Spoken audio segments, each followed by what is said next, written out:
Assalamualaikum warahmatullahi wabarakatuh. Oke, baik. Ini kita belajar kuliah fisiologi ya, benar ya? Iya, Ibu. Untuk jumlah mahasiswa harusnya ada berapa? 153. 153. Oke, ya ini masih 90 sudah cukup sebenarnya untuk saya mau mulai kuliah. Silakan teman-temannya yang belum hadir. Bila mau memang niat masih pengen kuliah, silakan bisa menghadiri ikut kuliah hari ini ya. Ini karena kita belajarnya cukup banyak ya, fisiologi sistem endokrin. Nah, cukup padat untuk kuliah kita hari ini. Oke, baik saya mulai ya. Kita belajar fisiologi sistem endokrin. Nah, kalau sistem endokrin, mungkin kalian pernah masih ingat ya waktu anatomi juga ya, pernah ya dapat endokrin. Nah, endokrin ini adalah sekelompok kelenjar yang sekresi zat kimia aktif. Nah, zat kimia aktif ini disebut dengan hormon. Nah, zat kimia aktif dihasilkan oleh kelenjar endokrin inilah yang disebut dengan hormon. Nah, hormon itu disekresi langsung masuk ke dalam peredaran darah. Ya. Jadi tidak ada saluran tertentu atau ada pembuluh tertentu ya, tidak ada pipa tertentu gampangannya ya, tapi langsung menuju ke organ target. Jadi langsung dikeluarkan dari suatu kelenjarnya akan mengeluarkan hormon tersebut, hormonnya masuk di darah ya, peredaran darah. Nah, beredarnya ini lewat peredaran darah tersebut ya. Langsung dari peredaran darah ini, nah darah kan mengalir ya dalam tubuh kita. Nah, itu mengalir akhirnya sampailah ke organ target. Organ target ini ada reseptornya. Jadi reseptor hormon yang tepat. Tidak akan nyasar si hormonnya ini ya. Hormonnya ini begitu dia tadi jalan-jalan di peredaran darah, nah dia hanya akan berikatan dengan organ target yang punya reseptor hormon tersebut. Ya. Kalau misalnya tidak ada reseptornya ini, ya hormon itu tidak akan nempel atau tidak akan mampir, tidak akan akhirnya stop di organ tersebut.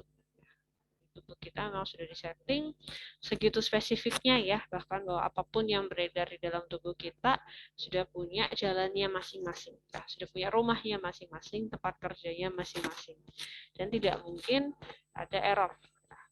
Organ target ini hormon ini juga tidak mungkin akan nyasar ke organ-organ lain. Nah, fungsi sistem endokrin mungkin juga kalian masih ingat ya. Nah, fungsinya adalah untuk tergantung dari masing-masing hormonnya ya, karena di dalam endokrin dihasilkan berbagai macam hormon. Nah, tiap hormon ini juga memiliki fungsi spesifik. Ya.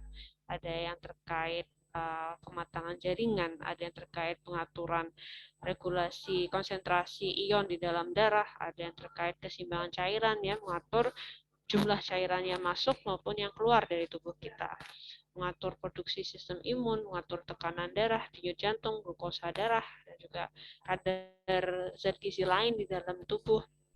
Nah, kemudian mengatur juga perkembangan fungsi sistem reproduksi dan juga kontraksi rahim dan pengeluaran ASI. Ya. Ini tergantung masing-masing, ini ada masing-masing hormonnya sendiri-sendiri yang mempunyai fungsi berbagai macam fungsi dalam tubuh kita. Nah, ini mungkin sekedar informasi juga, kalau misalnya kalian udah lupa ya, sistem endokrin itu sebenarnya, sistem endokrin itu dari atas ada kelenjar endokrinnya, dan juga sel-sel penghasil hormon. Nah, sel penghasil hormon, ada yang kelenjar endokrinnya, ada juga sel-sel lain ya, yang sebenarnya bukan kelenjar endokrin, tapi dia menghasilkan hormon. Dan fungsi organ ini, fungsi utamanya bukan menghasilkan hormon. Nah, tetapi dia juga ada hormon yang dihasilkan dari organ tersebut.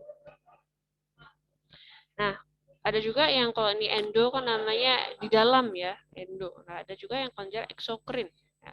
Eksokrin ini namanya sesuai eksokrin. Nah, ini yang termasuk eksokrin dia bukan bagian dari sistem endokrin karena dia mensekresi produknya di luar pembuluh darah. Itu bisa masuk ke suatu saluran atau keluar tubuh. Ya. Nah, kemarin kita sempat bahas ya kelenjar keringat ya, karena kelenjar keringat produknya hasil sekresinya itu dikeluarkan ke dalam luar tubuh ya. Kelenjar saliva juga tidak masuk ke pembuluh darah tapi langsung di mulut ya. Itu ada juga kelenjar sistem pencernaan, saluran pencernaan ya, begitu dikeluarkan langsung misalnya yang kelenjarnya cairan lambung ya misalnya, keluar kan langsung di lambung, dia langsung bekerja, dia tidak lewat pembuluh darah dulu. Seperti itulah yang menjadi pembeda disebut dengan kelenjar eksokrin. Nah, ini adalah macam-macam yang termasuk sistem endokrin ya di sini ya. Nah, kelenjar endokrin antaranya ada kelenjar kompleks hipotalamus, hipofisis ya. Hipofisis dan pituitari ini sama ya, ini hanya sinonim nama lain ya. Ada kelenjar tiroid, kelenjar paratiroid, kelenjar adrenal, kelenjar pineal, ya. Kemudian juga ada sel-sel penghasil hormon. Tadi ya, sel penghasil hormon yang menghasilkan itu adalah organ yang fungsi utamanya bukan menghasilkan hormon. Ya. Jadi organ-organ ini punya fungsi-fungsi lain, ya. Tapi dia juga punya hasil kerja sampingan menghasilkan hormon. Antaranya ada di timus, pankreas, ovarium, testis, ginjal, lambung, usus halus, jaringan lemak, plasenta, dan jantung leher. Ini kita akan belajar prosesnya gimana sih. Kalau dari ada suatu kelenjar itu proses fisiologisnya sampai akhirnya dia menghasilkan suatu hormon itu bagaimana. Itu nanti di kuliah kita hari ini. Nah, sebelumnya kita belajar dulu. Tadi kan saya sudah sempat sebutkan ya bahwa hormon itu bekerjanya spesifik ya. Dia hanya akan menempel dan berikatan dengan reseptor. Reseptor yang ada pada organ atau sel target. Nah, jadi ketika suatu kelenjar endokrin tadi ya menghasilkan hormon, nah hormon sekresi ini akan bekerja spesifik hanya pada sel target. Nah, jadi ketika tadi kelenjar sudah menghasilkan hormon ya, hormonnya kemudian beredar di pembuluh darah. Nah, yang menjadi target dari hormon tersebut akan memiliki reseptor. Reseptor pada membran selnya. Nah, si hormon ini akan mengenali reseptor tersebut, dan reseptor ini juga sangat setia ya. Dia satu reseptor hanya mengikat satu macam hormon, sangat spesifik. Dia tidak mau bersama dengan hormon yang lain. Reseptor ini hanya akan mengikat satu hormon ini. Sama lainnya hormonnya pun juga mau dilewatin pembuluh darah, melewati berbagai macam jenis sel, dan mungkin di macam-macam jenis sel itu ada reseptor-reseptor hormonnya tersendiri.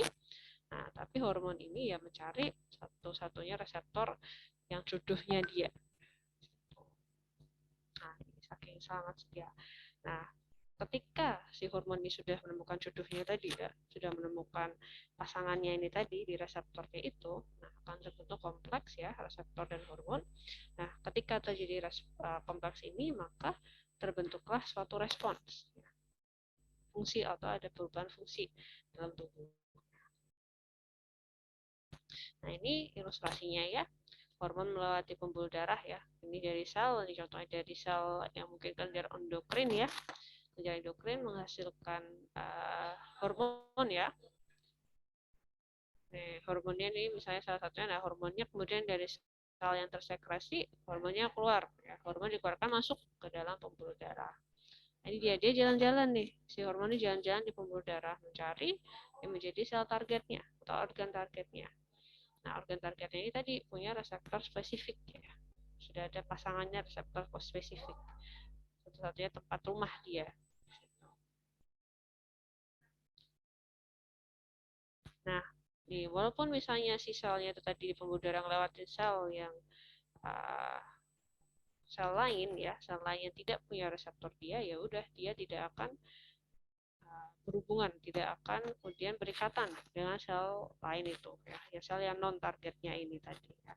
Walaupun dia letaknya mungkin di sini nih, dia keluar di sini kan, kalau ditaruh di sini sebenarnya antara sel targetnya sama yang bukan target lebih dekat ke yang sel bukan target kan. Nah, tapi dia tidak hati, dia tidak terikat oleh si sel bukan target, dia tetap mencari reseptornya ini tadi. Nah, ini ada pelajaran berharga ya mungkin ya bagi kalian ya.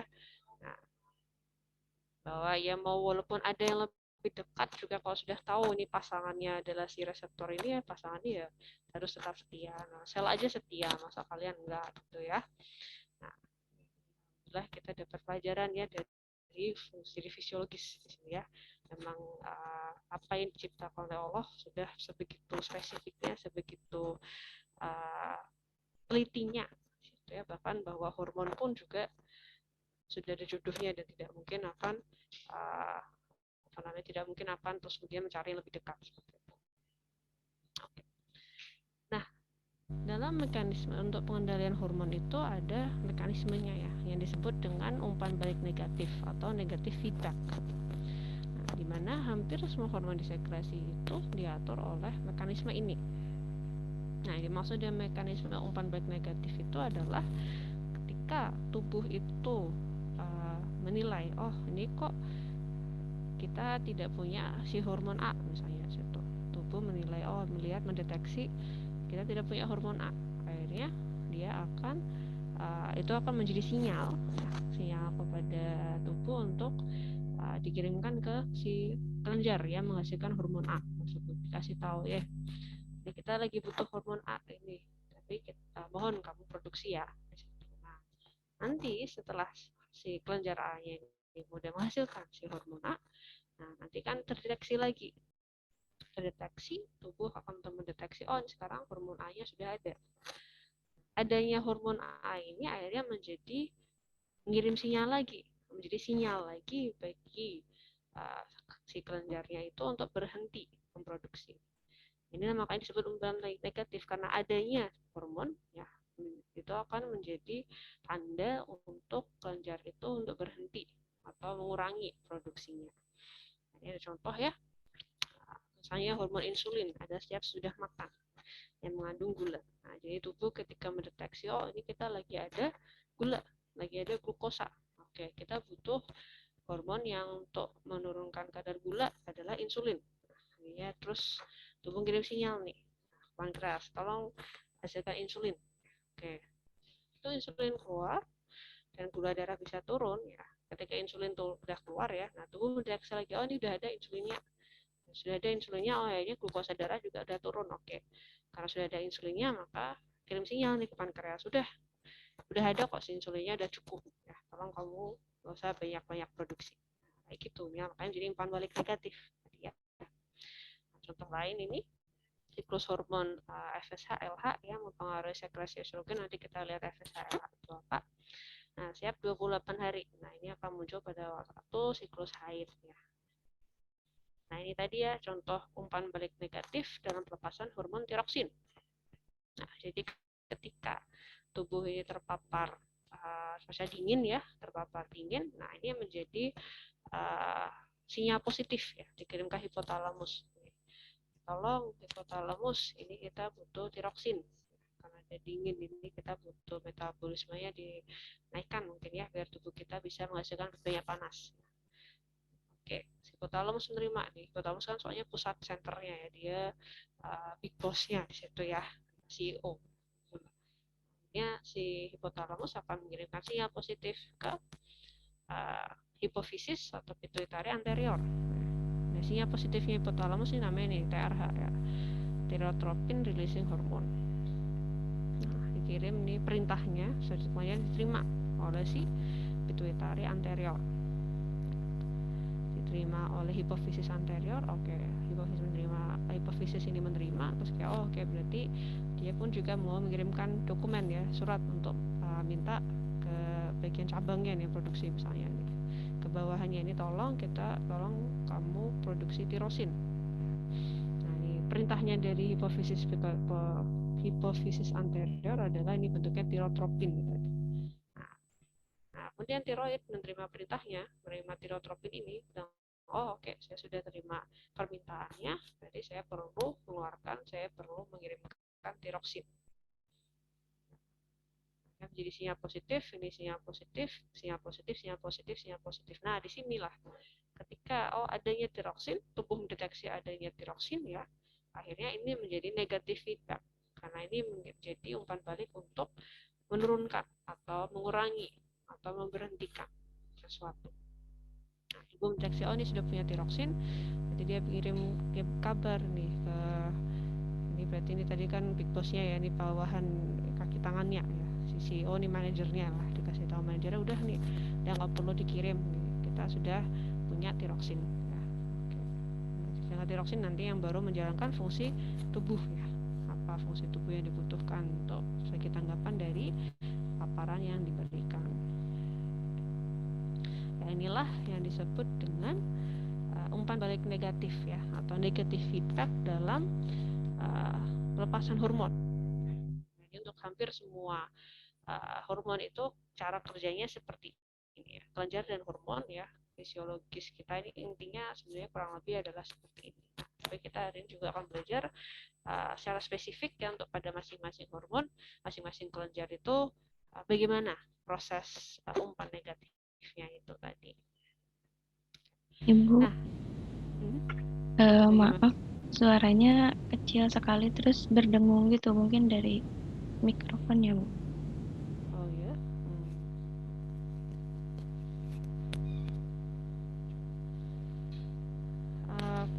Kalau sekarang apakah lebih jelas? Berdengung, Ibu. Berdengung. Masih berdengung, Ibu. Oke, sebentar ya, saya coba ganti.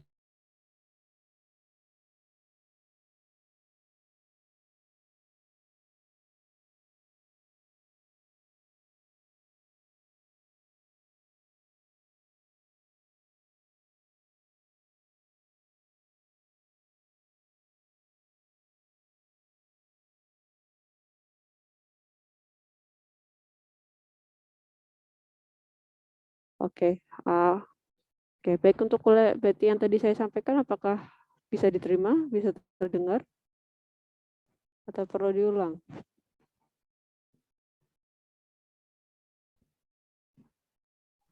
Lanjutkan saja, Bu. Gimana?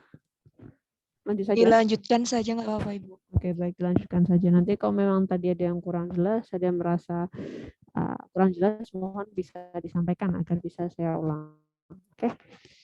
Baik, saya lanjutkan sekarang terkait kompleks hipotalamus ya dan hipofisis ya atau pituitari. Ini kembali hipofisis sama pituitari itu adalah adalah hal yang sama ya. Maksudnya ada kelenjar yang sama, tapi tinggal dia hanya sinonimnya aja ya, nama lainnya dari hipofisisnya. Nah, hipotalamus sama hipofisis ini kerjanya erat ya, berdekatan di sini. Nah, hipotalamus ini mengatur aktivitas sekresi kelenjar.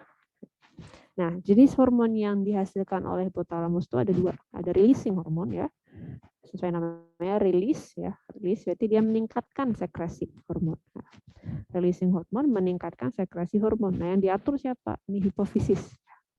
Dia minta untuk meningkatkan sekresi hormon hipofisis releasing. Nah, yang kedua adalah inhibiting. Nah, inhibiting hormon. Nah, inhibit itu artinya menghambat ya. Nah, makanya inhibiting hormon ini menurunkan sekresi hormon hipofisis. Nah, ini jadi tadi ya hipotalamus si big boss-nya tadi ya, CEO-nya ini tadi ya. Nah, ini kemudian memberikan perintah langsung kepada hipofisis. Nah, hipofisis inilah yang nanti akan baru menyampaikan ke tanda petik bawahan-bawahan ya, ke kelenjar-kelenjar yang lain di situ. Ada sekresi 9 hormon utama yang mengatur fungsi tubuh dan sekresi kelenjar, aktivitas sekresi kelenjar lainnya yaitu hipofisis di sini. Nanti hipotalamus tadi kirim permintaan ya, dikirim ke bawahannya si hipofisis. Nah, hipofisis inilah yang baru nanti menyampaikan ke karyawan-karyawan yang lainnya, kelenjar-kelenjar yang lain di situ. Nah, ini gambarannya ya, ini hipotalamus ya, dan di hipofisis memang dekat ya di sini ya. Nah, ini mungkin kalau kalian mengingatkan kembali ya, sebenarnya sudah pernah saya bahas di waktu anatomi ya. Nah, hipotalamusnya ada beberapa yang dihasilkan ya. Ada yang namanya GHRH, ya, ini growth hormone. Ya, ada growth hormone, ada growth hormone yang releasing sama inhibiting. Growth hormone inhibiting namanya somatostatin ya. Ini fungsinya sesuai dengan namanya, releasing atau inhibiting. Dia minta supaya ada peningkatan sekresi GH atau penurunan sekresi GH. Nah, ada thyrotropin releasing hormone. Nah, TRH sama untuk meningkatkan sekresi TSH, thyroid stimulating hormone. Kortikotropin releasing. Ini intinya sama sih, semua di sini ada yang releasing, ada yang inhibiting ya. Jadi hipotalamus ini memberikan perintah kepada targetnya adalah hipofisis anterior untuk memproduksi, untuk meningkatkan produksi atau menghambat atau menurunkan produksi, menurunkan sekresi dari hormon-hormon di situ. Nah, ini semuanya targetnya adalah hipofisis anterior. Ini tinggal ingatnya gampang sih sebenarnya, kalau sudah releasing, inhibiting, nah kita tinggal ini berarti hubungannya ke situ. Ya. Nah, kortikotropin ini terkait dengan apa? Kortisol ya. Nah, berarti ini hubungannya untuk hormon kortisol gitu ya. Hormon glukokortikoid. Nah, prolaktin.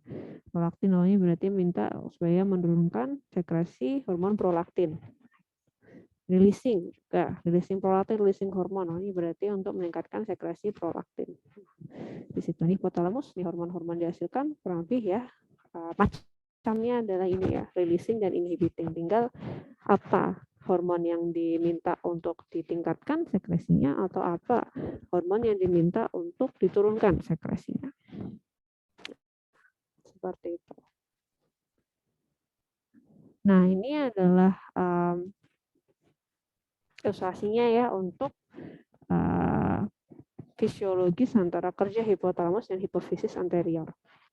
Nah, jadi yang pertama ya adanya paparan, adanya stimuli atau adanya rangsangan ya dari sistem saraf. Sistem saraf mengirimkan rangsangan ya, entah karena ada paparan dari luar atau mungkin dari dalam ya, ada hasil deteksi dari paparan luar atau hasil deteksi dari yang di dalam tubuh ya.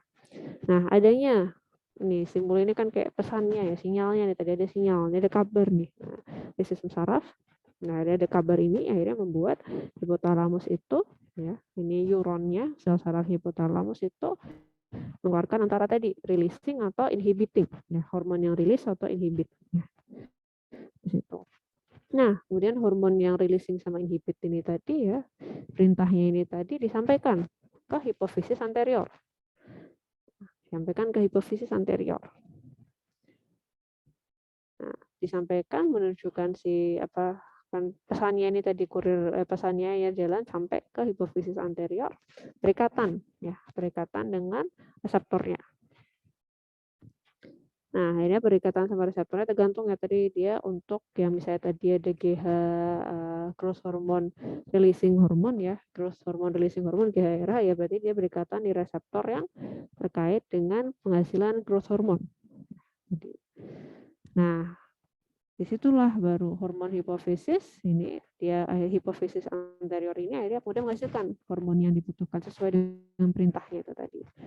Nah, hormonnya itu keluar ke dalam darah ya, sudah sampai keluar di darah, nah baru akan menuju ke jaringan atau sel yang menjadi target. Setelah menerima perintah, nih hipotalamus mendapatkan kabar ya, dan hipotalamus mengirimkan perintah, perintahnya kemudian diterima oleh si hipofisis ya.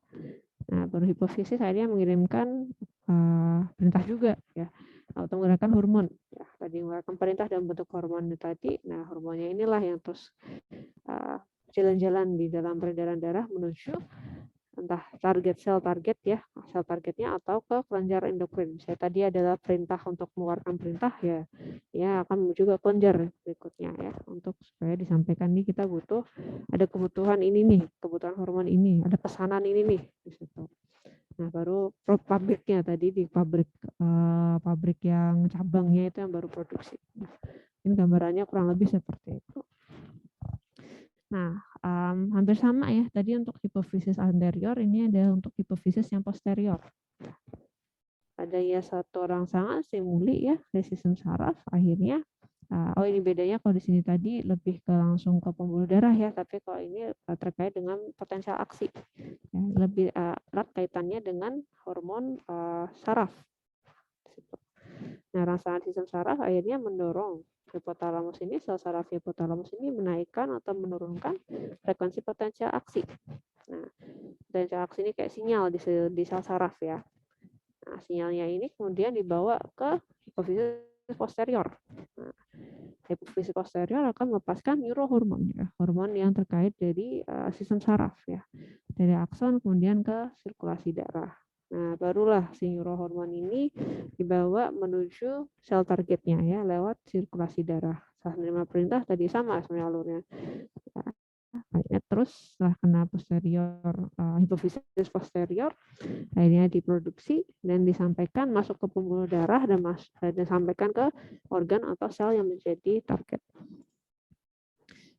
Nah, ini untuk mengingatkan ya, hipofisis posterior itu memang sel hormonnya apa saja sih Bu? Yang anterior hormonnya apa saja? Nah, kalau yang posterior tadi ya, yang ini, yang melewat potensial aksi tadi ya. Nah, ini adalah hormonnya ada ADH, antidiuretik hormon, dan juga oksitosin. Nah, ADH fungsinya adalah untuk meningkatkan reabsorpsi air. Yang targetnya adalah pada ginjal. Dan kalau oksitosin, ya, oksitosin pada rahim dan juga kelenjar mame. Ya, ini responnya meningkatkan kontraksi rahim dan meningkatkan pengeluaran ASI. Ya.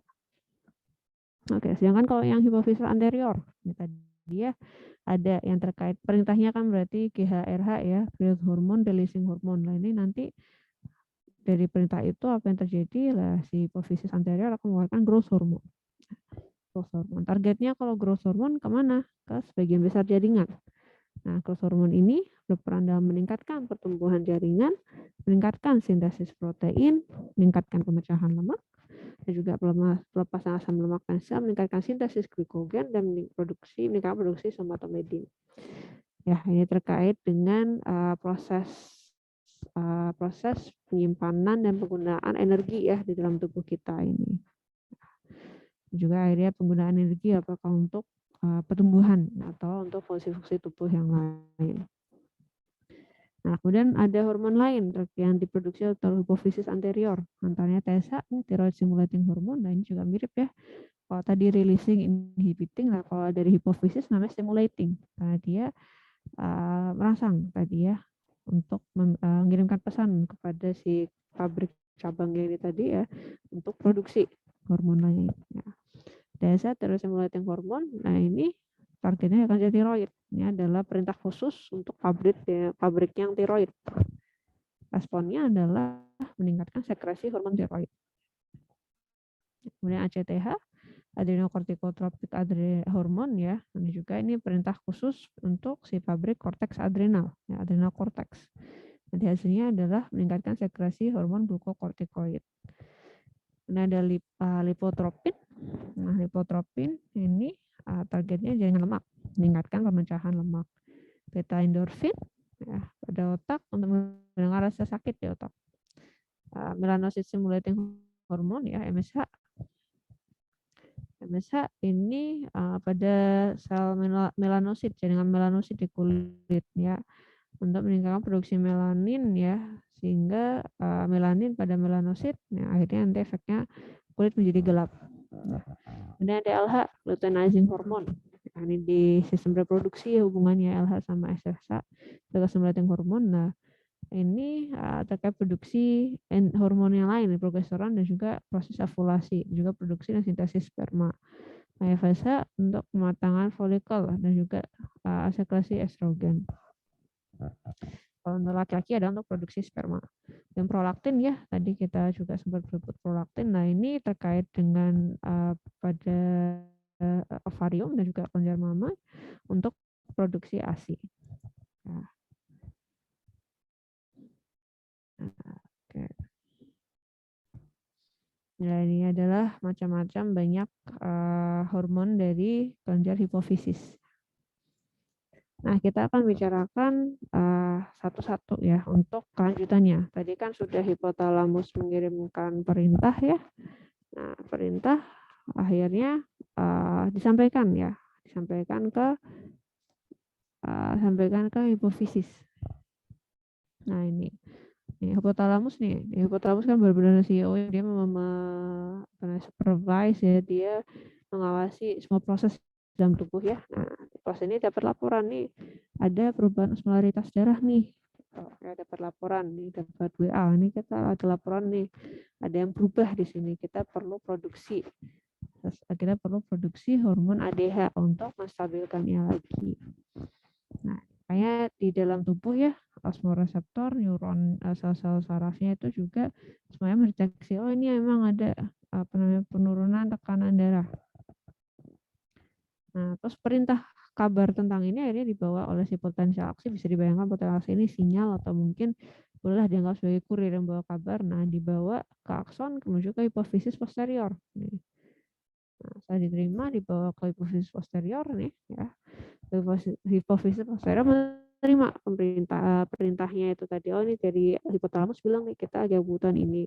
Dari kebetulan tempat yang lain juga punya keluhan yang sama. Oke, berarti kita perlu memproduksi ADH. Ya. Nah, mendapatkan kabar itu tadi, akhirnya sekresi ADH meningkat. Nah,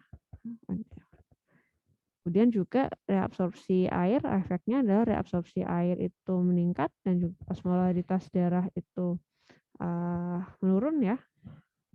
Nah, juga volume urin dan juga osmolaritas urin juga akhirnya volume urin menurun dan osmolaritas urin meningkat. Reabsorpsi air ginjal meningkat kan berarti volume darah lebih banyak ya, karena banyak air yang diserap lagi masuk ke dalam tubuh.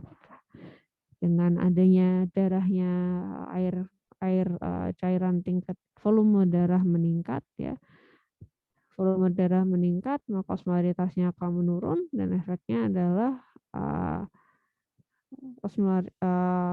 volume urin juga akhirnya berkurang ya, karena lebih banyak yang diserap kembali atau disimpan. Nah, kemudian ini adalah untuk oksitosin ya. Nah, ini juga tadi termasuk neurohormon ya. Jadi kabarnya dengan bentuk potensial aksi tadi ya, potensial aksi dari sel-sel saraf di rahim dan juga di dada. Nah, ini dibawa ke hipotalamus. Ini kabar dari staf-stafnya ya, sekitar menyampaikan akhirnya sampai ke CEO. Ini oke. Adanya juga peregangan rahim itu juga meningkatkan potensial aksi ya pada akson sel penghasil oksitosin. Nah, segala potensial aksi ini kabar ini tadi disampaikan ke hipofisis posterior. Ya. Sudah sampai di hipofisis posterior. Makanya akhirnya hipofisis posterior ini menghasilkan oksitosin. Ya, sekresi oksitosin. Nah, oksitosin ini akhirnya bisa masuk ke sirkulasi darah ya, sudah dikeluarkan masuk ke sirkulasi darah, akhirnya terus ini berjalan menuju ke rahim atau ke payudara di sini ya, untuk menghasilkan ASI atau untuk meningkatkan kontraksi rahim. Nah, kemudian yang berikutnya ada growth hormone. Nah, kalau growth hormone ini pemicunya adalah dari stres dan juga kadar glukosa yang rendah. Adanya stres, kadar glukosa yang rendah akhirnya membuat tubuh untuk menghasilkan meningkatkan tadi ya hipotalamus. Oh, ini kita perlu rilis GHRH, growth hormone releasing hormone. Growth hormone releasing hormone. Oke. Mohon waktu untuk mendengarkan azan ya. Ya, dan adanya GH ini sendiri, adanya growth hormone ini sendiri menjadi negative feedback ya. Menjadi negative feedback untuk ke GHRH. Ini menjadi kabar tadi ya, kabar sinyal kepada hipotalamus ini udah ada growth hormone, maka yang tadi perintah untuk releasing bisa dihentikan atau bisa diturunkan. Nah, akhirnya kadar GHRH pun menurun. Nah, seperti itu. Nah, oke. Ya, ini kurang lebih untuk sebagian besar hormon memang kerjanya seperti ini ya. Oke, nah yang berikutnya kita masuk ke kelenjar tiroid. Kelenjar tiroid dan paratiroid. Nah, kelenjar tiroid dan paratiroid ini menghasilkan beberapa hormon ya. Untuk kelenjar tiroid di bagian folikelnya menghasilkan hormon tiroid yang ada dua macam ya, T3 dan T4. Nah, targetnya adalah pada sebagian sel, sebesar sel dari tubuh ya. Fungsinya nanti meningkatkan laju metabolisme yang dibutuhkan untuk proses pertumbuhan dan perkembangan yang normal. Nah, ketika orang pada waktu pertumbuhannya kekurangan hormon tiroid lah, itu bisa menjadi resiko berbagai macam gangguan dan kelainan pertumbuhan. Nah, kelenjar tiroid itu juga pada sel parafolikel itu menghasilkan hormon yang penting, ini kalsitonin namanya. Nah, kalsitonin targetnya adalah pada tulang. Nah, fungsi kalsitonin adalah menurunkan laju pemecahan tulang oleh osteoklas. Jadi dia menyampaikan ke osteoklas untuk tidak banyak-banyak memecahkan tulang, tidak banyak-banyak mendegradasi tulang ya. Dan juga mencegah supaya peningkatan kalsium darah tidak terlalu tinggi ya. Nah, kalsitonin fungsinya ini tadi, jadi supaya keseimbangan kalsium dalam darah itu bisa terjaga, maka ada hormonnya adalah kalsitonin. Nah, yang kebalikannya, yang kerjanya antagonis di sini ya, melawan kalsitonin adalah PTH, hormon paratiroid yang dihasilkan oleh kelenjar paratiroid. Nah, bedanya di sini, kalau kalsitonin tadi dia mencegah ya untuk berusaha menurunkan kadar kalsium dalam kalsium darah, kalau paratiroid justru meningkatkan. Ya, dengan cara tadi pemecahan tulangnya ditingkatkan supaya tulang ini banyak mengeluarkan kalsium. Kemudian reabsorpsi kalsium di ginjal. Ya, ginjal ketika melakukan filtrasi, akhirnya reabsorpsi kalsiumnya lebih banyak. Meningkatkan absorpsi kalsium dari usus halus juga. Dari makanan-makanan kalau ada yang mengandung kalsium itu lebih cepat diabsorb atau lebih banyak untuk penyerapannya. Meningkatkan sintesis vitamin D yang tadi. Dan akhirnya ujungnya setelah dia dengan meningkatkan laju pemecahan tulang dan meningkatkan absorpsi kalsium, maka kadar kalsium darah akan meningkat. Nah, ini baik kalsitonin maupun PTH ini memiliki peran untuk menjaga ya, keseimbangan atau homeostasis dari kalsium yang ada dalam tubuh. Nah, tadi ya tiroid nih bentuknya, tiroid ada di leher ya, ini bentuknya seperti ini. Nah, ini yang tadi ya, ada yang disebut sel folikel dan ada parafolikel. Parafolikel tadi menghasilkan kalsitonin, yang folikelnya menghasilkan tiroid. Ya. Nah, folikel ini menghasilkan sekretnya adalah tiroglobulin ya. Tiroglobulin yang mengandung yodium. Nah, kemudian adanya thyroid stimulating hormone yang dari hipofisis ya tadi akhirnya akan membuat tiroglobulin nih, tiroglobulinnya ini tadi yang menjadi tadi T4 dan juga T3, tiroksin dan triodotironin. Nah, parafolikel inilah yang menghasilkan kalsitonin. Nah, ini ilustrasinya. Nah, untuk sintesis hormon tiroid itu gimana? Mungkin tadi kalau kita lihat di sini hormon tiroid itu tiroglobulin ya, bahan utamanya dan untuk membentuk hormon tiroid pertama ada bahan mentahnya dari tiroglobulin. Nah, tiroglobulin ini adalah mengandung yodium ya. Nah, akhirnya di kelenjar tiroid itu yodium itu ditransport ke sel folikel ya, sel yang menghasilkan tiroid ini tadi. Nah, yodium dibawa ke sel folikel, akhirnya bisa membentuk tiroglobulin. Ini tadi bahan mungkin setengah matangnya si tiroid. Ya. Nah, ada juga asam amino tirosin ini juga mengalami yodinisasi ya, ditambahkan yodium ya di dalam molekul tiroglobulin. Nah, kemudian nih, dua asam amino tirosin yang sudah ada yodiumnya ini, yang bagian dari tiroglobulin tadi, akhirnya bergabung ya sehingga terbentuk antara tretatirodotironin atau triodotironin. Nah, setelah itu baru tiroglobulin ini masuk ke dalam folikel ya, masuk ke dalam folikel ya, endositosis dan akhirnya bisa terpecah ya dan keluar ke pembuluh darah ya. Jadi dengan yodium dia akan membentuk dengan yodium akhirnya berikat tadi membentuk tiroglobulin ya, dan tiroglobulin ini akhirnya bisa terpecah menjadi hormon T4 dan T3 ya. Itu yang bisa berfungsi di dalam saluran peredaran darah. Nah, ini untuk gambaran fisiologisnya untuk kerja tiroid ya, T3 dan T4 ya, tiroksin dan triodotironin. Nah, sini ada pemicu ya, ada pemicu antara stres dan juga hipotermia. Nah, akhirnya terus karena ada stres hipotermia ini, hipotalamus akhirnya melepas NRH, TRH. Nah, TRH kemudian disampaikan ke hipofisis posterior ya, supaya mengeluarkan TSH. Nah, kemudian TSH ini bisa dilanjutkan untuk dibentuk untuk membentuk T3 dan T4 ya. Masing-masing ini bereaksi pada sel target ya, terkait peningkatan Kayak peningkatan metabolisme, peningkatan suhu tubuh, atau peningkatan pertumbuhan yang normal. Nah, ini adanya T3 dan T4 nih lah menjadi negatif feedback ya.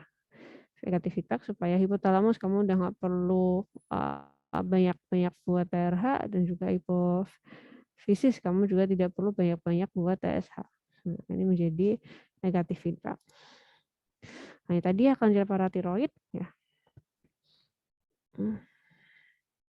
Kelenjar paratiroid menghasilkan hormon paratiroid, ada sel Chief dan juga oxyphil.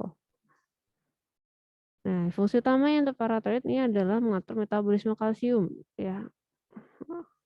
Nah, ini adalah ilustrasi dari homeostasis kalsium yang tadi. Nah, jadi ketika kadar kalsium dalam darah itu tinggi, ya, karena adanya kalsium darah itu tinggi,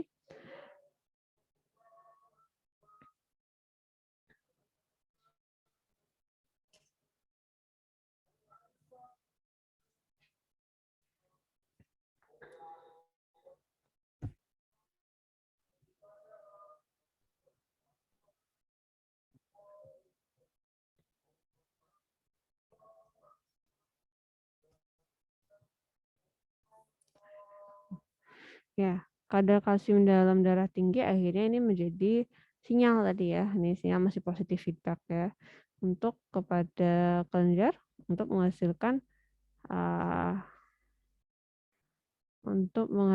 kalsitonin. Nah, adanya kalsitonin ini akhirnya memicu penyimpanan kalsium di dalam sel ya, dan juga mengurangi reabsorpsi kalsium pada ginjal. Akibatnya akhirnya terus dengan banyak kalsium yang terambil dari darah ya, entah dibuang atau disimpan dalam tulang, nah akhirnya kadar kalsium darah bisa turun. Lalu kalau misalnya kadar kalsium darahnya turun, apa yang terjadi? Nah, kalsium darah yang turun, akhirnya terus merangsang hormon PTH. Ya, kelenjar PTH akan menghasilkan hormon paratormon ya, PTH. Nah, efek PTH ini akhirnya berdampak pada pelepasan kalsium dari tulang ya. Kalau ini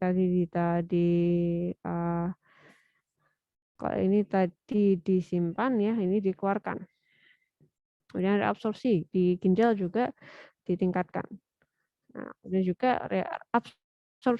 absorpsi di usus ditingkatkan. Nah, inilah akhirnya menjadi kalsiumnya meningkat di dalam kadar glukosa darah, kadar kalsium darah. Oke, mohon maaf saya izin waktu sebentar. Kita sekarang sampai di kelenjar adrenal ya. Nah, kelenjar adrenal. Nah, ini kelenjar adrenal ini terdiri di atas ada bagian korteks ya, bagian luar. Nah, ini menghasilkan hormon antaranya glukokortikoid, aldosteron, dan androgen. Kemudian yang bagian dalam medula yang menghasilkan hormon antara adrenalin, epinefrin, dan noradrenalin. Noradrenalin atau epinefrin dan noradrenalin atau norepinefrin. Ya, ini sama ya, sama kayak tadi, maksudnya kayak hipofisis dan pituitari ya. Dia adalah nama lain ya.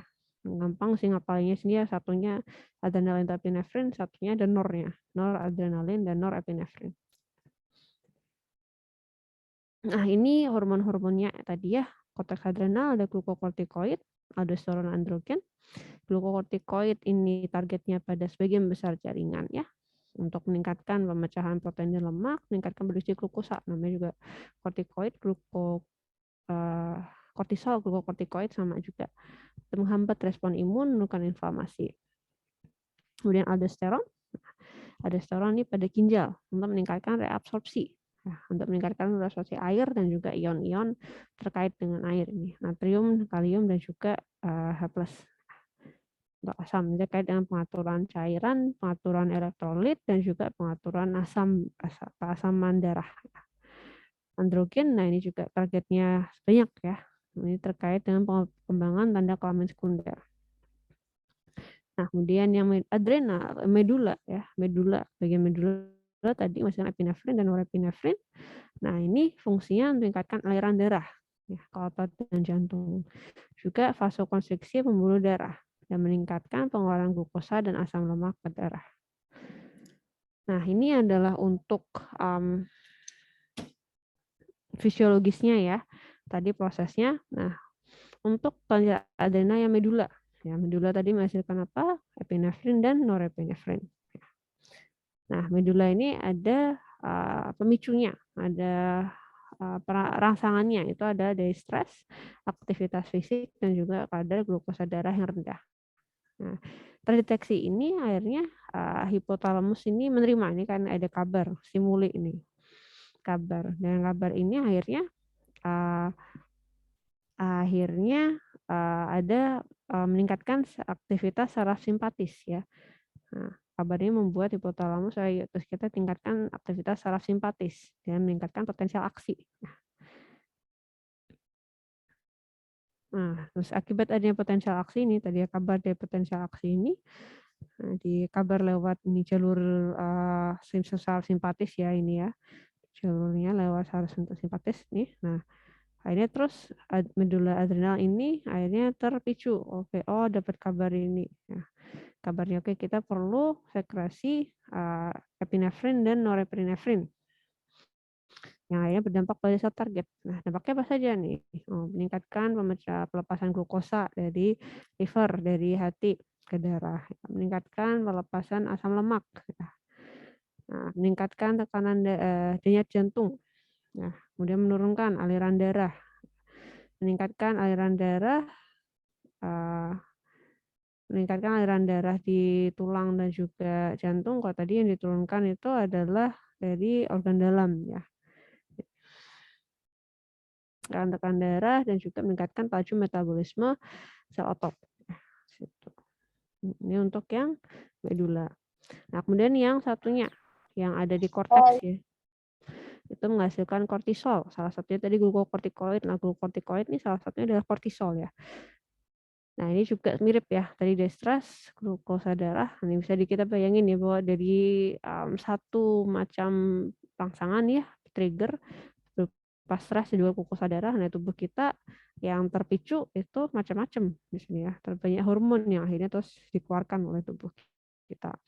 Nah, ini hipotalamus mendeteksi oh ada stres, ada glukosa darah yang rendah nih juga. Oke, perlu kirim perintah juga nih PCRH ya. Corticotropin releasing hormone tadi ya. Nah, adanya CRH ini kemudian berikatan di anterior pituitary dengan sel mensekresi ACTH, ada adrenocorticotropin hormon. Ya. Nah, adanya ACTH ini tadi jadi perintah untuk si adrenal cortex ya, untuk memicu glukokortikoid, sekresi glukokortikoid atau kortisol. Nah, apa efeknya kortisol? Nah, ini kortisol yang beredar di dalam tubuh berdampak pada sel target nih. Apa dampaknya? Itu meningkatkan pemecahan protein dan lemak, meningkatkan kadar glukosa darah, dan punya efek antiinflamasi. Adanya kortisol nih, kortisol terdeteksi di dalam darah nih, jadi negatif feedback. Ya, negatif feedback buat produksi CRH dan juga produksi ACTH. Ya, ini untuk kortisol. Nah, kemudian yang berikutnya ada kelenjar pineal. Nah, pineal ini dia mensekresi hormonnya adalah melatonin. Ya, melatonin. Nah, melatonin punya fungsi adalah mengatur jam biologis tubuh. Ya, disekresi pada saat gelap dan juga tidur. Ini kan jadi jarang dibahas memang ya, karena fungsinya tidak sebanyak yang lain. Tapi dia tetap punya fungsi yang penting di sini ya, untuk mengatur jam biologis tubuh. Ada juga hormon lain yang terproduksi tapi juga tidak banyak dikenal ya, antara ada arginin vasotosin. Nah, ini untuk menghambat hormon gonadotropin releasing hormone. Nah, ini untuk yang melatonin tadi ya. Nah, kalau tadi dari tadi kita bilang pemicunya ada stres sama glukosa darah yang rendah. Lah, ini kalau untuk yang melatonin ini pemicunya atau rangsangannya adalah cahaya. Cahaya kemudian diterima oleh mata. Nah, akhirnya terus neuron yang ada di retina itu merasa perlu untuk produksi potensial aksi ya, dan juga dicek lagi. Nah, potensial aksi ya diteruskan ke hipotalamus ya, ke kelenjar pineal. ya, suprakondylar pineal. Nah, adanya cahaya yang kurang ya, cahayanya ini rangsangan cahaya. Kalau cahayanya sedikit maka sekresi melatonin ini meningkat. Ya. Tapi kalau cahayanya banyak maka sekresi melatonin ini menurun. Nah, adanya melatonin ini akan akhirnya menghambat, ya, menghambat sekresi GnRH. Kemudian juga mengatur siklus tidur. Ya, dengan mengatur ini meningkatkan keinginan untuk tidur. Ya, ini makanya ini kalau kita perlu ingat di sini ya, melatonin punya fungsi untuk mengatur siklus tidur, nah meningkatkan keinginan untuk tidur. Nah, kita link di sini, nah melatonin meningkat pada suatu penurunan cahaya. Ini makanya banyak hasil penelitian yang menunjukkan bahwa tidur itu yang paling baik adalah dengan gelap ya, tidak ada lampu, lampunya tidak menyala, maksudnya gelap. Nah, karena kalau misalnya lampunya tadi udah gelap ya, lampunya dimatikan, nah sekresi melatonin ini akhirnya meningkat. Nah, sekresi melatonin meningkat, nah melatonin tadi berfungsi untuk mengatur siklus tidur. Nah, dan juga yang terkait dengan sekresi GnRH ya, GnRH growth hormon tadi, gonadotropin releasing hormone juga. Nah, ini ada pengaturan tubuh yang lebih baik, pengaturan siklus tidur yang lebih baik itu dengan ketika lampunya tadi dimatikan ya. Jadi kalau kalian pengen tidurnya jelas ya, siklus tidurnya bisa terjaga dan rasa ngantuknya ini kapan tubuh kita bisa merasa ngantuk itu teratur ya, bisa lebih diatur lah itu dengan membantu untuk meningkatkan sekresi melatonin dengan lampunya dimatikan. Ya. Oke. Yang berikutnya adalah pankreas ya. Nah, pankreas ini dalam pankreas itu ada 2 jenis kelenjar ya. Kelenjar yang eksokrin dan juga kelenjar endokrin. Ya, eksokrin ini yang menghasilkan getah pencernaan ya. Nah, ini yang tidak melewati pembuluh karena dia langsung dikeluarkan ke organ pencernaan. Kemudian ada endokrin. Nah, endokrin ini selnya yang menghasilkan adalah Purlae Langerhans namanya. Purlae Langerhans. Nah, Purlae Langerhans itu di pankreas sebenarnya banyak sekali ya. Nah, ada sekebar di sekitar saluran dan juga sini pankreas. Nah, dari Purlae Langerhans ini ada beberapa sel ya. 20% dari selnya itu adalah sel alfa. Sel alfa itu menghasilkan hormon yaitu glukagon. Nah, dan 75% sel ini adalah sel beta ya. Sel beta ini menghasilkan hormon yaitu insulin. Nah, ini sudah kelihatan ya, ada 2 hormon yang mungkin kalian sudah banyak familiar ya. Kemudian ada sel-sel lain yaitu seperti sel delta dan sel lain yang menghasilkan hormon somatostatin, growth hormon juga. Nah, ini dia. Insulin ya, insulin untuk apa? Meningkatkan pengambilan dan penggunaan glukosa. Glukagon untuk apa? Meningkatkan pemecahan glukosa dan melepaskan ke dalam sistem sirkulasi darah. Somatostatin apa? Untuk menghambat sekresi insulin dan glukagon untuk menjaga keseimbangan ya somatostatin ini. Seperti itu. Nah, ini adalah tadi fisiologisnya ya. Nah, kalau di pankreas yang memicu adalah sekretin dari duodenum. Memicu pankreas melepaskan sekresi tinggi HCO3 ya. Jadi ada yang masuk ke dalam duodenum ya. Yang masuk itu akhirnya memicu pankreas untuk melepas sekresi yang tinggi HCO3. Nah, adanya kolesterol dari duodenum ini memicu pankreas melepas sekresi tinggi enzim pencernaan. Nah, duodenum tadi menghasilkan kolesterol akhirnya terus pankreas terpicu. Kita perlu melepas sekresi yang tinggi enzim pencernaan. Nah, kemudian stimulus yang parasimpatis dari saraf-vagus memicu pankreas melepas sekresi tinggi enzim pencernaan. Sama ya, stimulus parasimpatis ini tadi sama, dan kolesterol fungsinya sama-sama, mereka bekerja supaya sekresi dari pankreas ini yang tinggi sekretin itu bisa dilepaskan ke pembuluh darah, ke organ pencernaan. Kurang lebih seperti ini adalah kurang lebih ya tadi, jadi dia mendeteksi apa yang terjadi dalam lambung, akhirnya terus memutuskan untuk mengeluarkan apa yang dibutuhkan. Ini untuk kelenjar eksokrin ya, sebenarnya untuk cara kerja kenapa akhirnya enzim pencernaan keluar. Nah, terkait tadi dari pankreas adalah ini yang kelenjar endokrinnya, bagian endokrinnya dari pankreas ya. Tadi ada insulin dan glukagon. Nah, tadi kita sudah baca sekilas ya bahwa baik insulin itu fungsinya untuk mengambil glukosa ya, supaya glukosa itu masuk ke dalam sel ya, jadi bisa menurunkan kadar glukosa darah. Sedangkan kalau untuk yang glukagon kebalikannya, dia meningkatkan pemecahan glukosa, meningkatkan pembentukan glukosa baru karena untuk mengatasi kadar glukosa darah yang tinggi. Nah ini, jadi dari misalnya di sini, kadar glukosa darah tinggi, makanya pankreas menghasilkan insulin. Insulin akhirnya meningkatkan kadar glukosa darah dan juga menurunkan gluconeogenesis. Ya.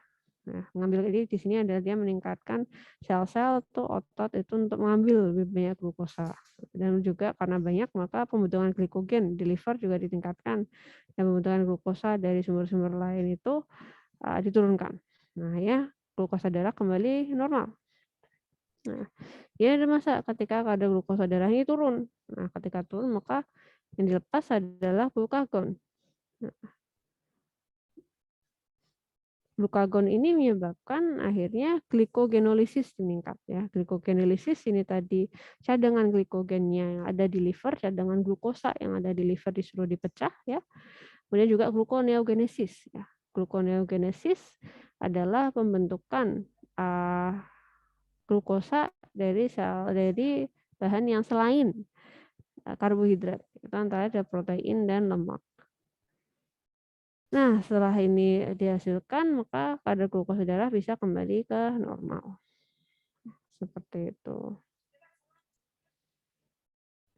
Nah, dalam tubuh itu pengaturan hormon terkait asupan makanan itu ada alurnya ya di sini. Jadi ketika kadar glukosa darah, kadar zat gizi dalam darah itu, jadi kita makan ya, kita sudah makan, akhirnya kadar zat gizi yang terserap dalam tubuh itu meningkat ya. Nah, meningkat akhirnya. Nah, salah satunya karena ada glukosa yang masuk ya, akhirnya saraf simpatis itu mendeteksi, oh, ini glukosanya naik nih, kita kadar glukosa darahnya naik nih. Gitu. Nah, akhirnya karena glukosa darah naik, itu menjadi sinyal ya, sinyal bagi pankreas nih, kamu harus produksi sekresi insulin, ya sekresi insulin. Ya. Nah, ini dengan itu zat gizinya termasuk glukosa tadi dengan adanya insulin akhirnya masuk ke dalam sel-sel tubuh yang menggunakan. Nah, lanjutnya nanti setelah 1-2 jam setelah makan, nah kadar zat gizi akan menurun. Nah, kadar zat gizi akan menurun. Nah, ketika zat gizi yang menurun ini, akhirnya kadar zat gizi ini akhirnya akan menjadi trigger juga ya, pemicu di situ. Oh, ini kok kadar zat gizinya menurun, berarti kita butuh lebih banyak energi. Kita butuh banyak energi, berarti kita butuh sekresi glukagon supaya bisa ngirim perintah ke tadi liver untuk menghasilkan lebih banyak glukosa. Menghasilkan lebih banyak glukagon ya, bukan glukosa, glukagon untuk supaya glukosanya bisa ditingkatkan. Nah, itu juga tadi sekresi growth hormone dan kortisol juga ditingkatkan. Ini sama ya, untuk supaya ini semua perintah-perintah ini bekerja sama supaya ngajak organ-organ ya di dalam tubuh itu bekerja sama untuk meningkatkan kadar glukosa darah ya, karena kita kadar zat gizinya menurun tadi. Hanya dia pada sel-sel apa yang jadi pengambilan glukosa akan menurun ya, berganti ke metabolisme lemak dan protein. Hati juga akhirnya tadi glikogenolisis melepas glukosa, keton dan juga trigliserida dari hati menuju ke sirkulasi. Nah, kemudian jaringan adiposa ini akan melepas asam lemak ya, dia kan simpanan lemak akan dilepas ke sirkulasi. Nah, kemudian pada saat olahraga, gimana nih pengaturan hormon ya? Ada pengaruh olahraga kan itu menghasilkan aktivitas yang banyak ya di situ ya. Sehingga dalam aktivitas itu tubuh pun juga harus beradaptasi. Ini gimana cara untuk terutama untuk penyediaan energi dan juga glukosa yang dibutuhkan untuk energi. Nah, ada simulasi saraf simpatis ini akan meningkatkan sekresi epinefrin dan glukagon dan juga menurunkan sekresi insulin. Ya, karena olahraga itu kita butuh lebih banyak energi, maka glukosa darahnya nggak boleh disimpan, tapi harus tersedia di dalam darah supaya bisa diambil oleh sel. Nah, antaranya dari epinefrin meningkatkan laju pemecahan glikogen otot menjadi glukosa ya. Nah, ini dipakai untuk sumber energi otot. Kemudian epinefrin dan glukagon juga meningkatkan pemecahan glikogen hati menjadi glukosa. Nah, jadi cadangan-cadangan yang ada baik di otot maupun di liver dipecah untuk supaya tersedia di dalam darah bisa dipakai oleh otot yang membutuhkan atau yang kekurangan energi pada saat olahraga. Nah, selain dari glukosa, dia juga berusaha membentuk glukosa baru dari lemak ya, gitu ya, muncul lemak dan pesan asam lemak. Nah, akhirnya kadar glukosa darah dapat dipertahankan tuh supaya sistem saraf dapat fungsi normal. Nah, kalau jangka panjang gimana? Kalau jangka panjang, kalau tadi adalah yang ditingkatkan adalah epinefrin glukagon, kalau jangka panjang yang meningkat adalah ACTH ya, adrenokortikotropin dan growth hormone sehingga kortisol yang meningkat juga. Ya. Nah, kortisol akhirnya meningkatkan pemecahan lemak dan asam lemak sebagai sumber energi otot, juga meningkatkan pemecahan protein menjadi asam amino pada otot dan hati atau bentukan gluconeogenesis juga ya. Kemudian adanya growth hormone akan memperlambat pemecahan protein sebagai sumber energi. Nah, jadi untuk growth hormone dia akan melindungi supaya otot-ototnya itu tidak dipecah digunakan sebagai sumber energi. Dan hanya beralih menuju ke lemak sebagai sumber energi utama. Nah, dengan begitu maka kadar glukosa darah dapat dipertahankan agar sistem saraf dapat fungsi normal. Nah, ini cuplikan mungkin nanti kalian di semester berapa itu akan dapat gizi olahraga ya. Nah, salah satu topik yang akan dibicarakan adalah bagaimana proses fisiologis tubuh pada saat olahraga. Nah, ini sudah dapat bocorannya dulu ya. Nah, bahwa dalam tubuh apa saja yang berubah, apa saja yang terdampak ya ketika kita berolahraga. Nah, itu antara adalah hormon. Nah, kerja hormon, kerjasama antar hormon untuk mengatur dan menyediakan energi. Ya. Seperti itu. Nah, ini ada hormon-hormon lainnya ya. Hormon lainnya ya, ada yang timus, menghasilkan timusin. Ini termasuk yang tadi sel-sel yang dia fungsi utamanya bukan menghasilkan hormon, tapi ada hormon yang diproduksi oleh organ-organ ini. Ya. Timus ini, hormon timusin untuk perkembangan dan fungsi sistem imun. Kemudian sistem gastrointestinal menghasilkan beberapa hormon untuk mengatur proses pencernaan ya, seperti gastrin yang memacu sekresi getah lambung, juga meningkatkan pergerakan atau motilitas lambung, GIP ya, untuk stimulasi pelepasan insulin asal beta pankreas. Kemudian sekretin. Ini supaya getah pankreas yang empedu itu dikeluarkan ya, disekresi oleh sitokinin. Nah, ini menstimulus sekresi getah pankreas yang mengatur sekresi empedu dari kandung empedu. Nah, ini untuk regulasi hormon saat pencernaan ya. Jadi ada sekretin tadi D2 denum dibawa sirkulasi ke liver. Nah, ini sekretin ya dibawa ke liver ya supaya bisa produksi bikarbonat ke cairan empedu. Kemudian sitokinin dari 2 denum ya dibawa ke kantung empedu sehingga kantung empedu menjadi kontraksi. Nah, kantung empedu menjadi kontraksi dan cairan masuk ke dalam 2 denum. Cairan masuk ke dalam 2 denum. Nah, simulasi saraf vagus ya. Saraf vagus itu juga akan memicu kontraksi kandung empedu, kontraksi di kantong empedu di sini. Nah, akhirnya cairan empedu akan masuk ke dalam 2 denum. Nah, diagram empedu juga akan memicu sekresi empedu. Ini ya kembali ada proses yang kompleks ya di situ di tubuh ada apa yang akhirnya akan memicu proses apa. Kurang lebih seperti itu. Ini ada hormon lainnya ya, ginjal, renin ya, dia menghasilkan untuk pengaturan volume darah, jantung ANP untuk menurunkan tekanan darah, adiposa leptin untuk menekan nafsu makan, HCG untuk hasenta Ini terkait dengan apa namanya ya, plasenta bayi ya, memacu ovarium untuk produksi estrogen dan progesteron sama kehamilan untuk menjaga supaya plasentanya tetap utuh dan menjaga yang bawa bayinya itu. Nah, kemudian hormon lainnya ini terkait dengan hormon reproduksi ya. Ada testosteron, inhibin yang untuk laki-laki ya, terkait dengan pembentukan sperma dan pengembangan alat kelamin. Sedangkan untuk wanita ada estrogen, progesteron, juga bahkan yang namanya inhibin dan relaksin.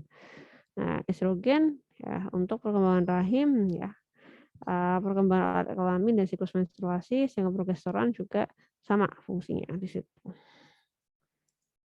Nah, ini untuk regulasi hormon reproduksi yang laki-laki ya. Jadi pertama tadi ada gonadotropin releasing hormone ya.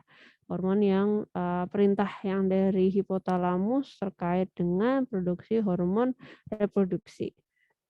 Nah, dari adanya GnRH akhirnya memicu hipofisis. Dia kirim perintah nih ke hipofisis anterior, tolong kamu produksi LH dan FSH. Ya, LH memicu sekresi dari sel interstisial ya, sekresi testosteron dari sel interstisial. Nah, ini LH sel interstisial untuk menghasilkan testosteron. Ya, sedangkan kalau FSH ini juga sama menghasilkan micu selnya untuk kalau ini tadi testosteron, nah ini kalau yang sel Sertoli ya dari FSH ini untuk meningkatkan pembentukan sperma atau spermatogenesis. Nah, testosteron pun juga sama mirip juga untuk memicu sel supraskelar ya, sama untuk pembentukan sperma dan juga perkembangan sel sekunder, karakteristik reproduksi alat kelamin sekunder ya. Nah, adanya testosteron ini tadi menjadi menjadi sekretif menjadi negatif feedback ya, negatif feedback. Nah, untuk menurunkan sekresi LH dan FSH. Nah, ada testosteron nih turun LH sama FSH, ada inhibin itu menurunkan FSH saja. Nah, kemudian untuk wanita pada saat haid ya, sama ada sekresi FSH. Biasanya sekresi FSH itu akan meningkat sebelum ovulasi.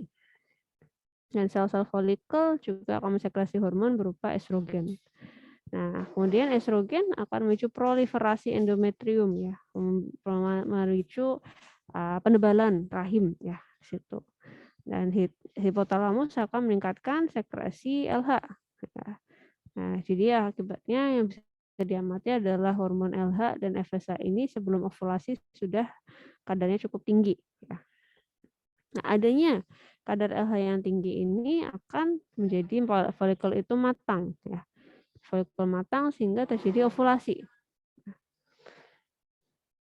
Nah, ada juga corpus luteum itu akan juga matang dan akhirnya bisa membantu produksi sekresi progesteron dan juga estrogen. Nah, adanya progesteron ini menyebabkan hipertrofi, tadi ya penebalan dinding rahim dan juga menjadi negatif feedback ya, untuk sekresi LH dan FSH. Nah, sampai lebih dari 12 hari setelah ovulasi, corpus luteum juga masih sekresi progesteron. Di situ. Oke, baik itu tadi kurang lebih untuk fisiologi sistem endokrin ya. Sebelum kuliah saya tutup, apakah ada pertanyaan?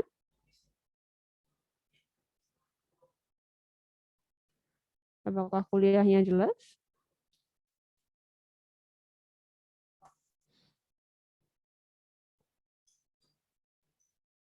Apakah kalian ini apakah masih ada mahasiswanya? Masih, Bu. Masih, oke, baik, alhamdulillah. Kira-kira apakah ada pertanyaan?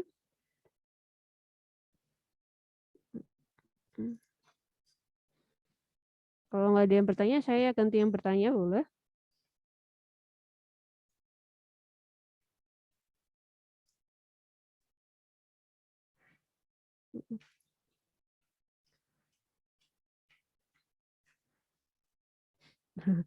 Saya ganti pertanyaan, langsung partisipannya turun. Oke. Oke. Coba ada yang mau tambahan nilai tidak nih? Bisa coba menjelaskan tentang umpan balik negatif. Ya. Kita masih ada 15 menit ya kurang lebih. Siapa ada yang mau mencoba menjelaskan umpan balik negatif? Ini apa sih umpan balik negatif itu? Ini coba bisa nggak menggambarkan ini?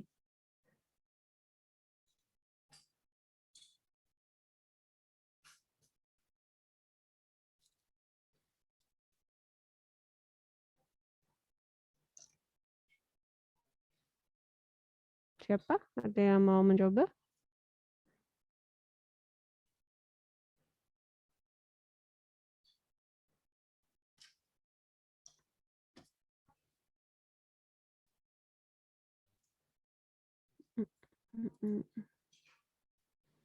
Gak usah takut salah apa, cuman tadi ya kayaknya seperti ini juga nggak masalah, silakan.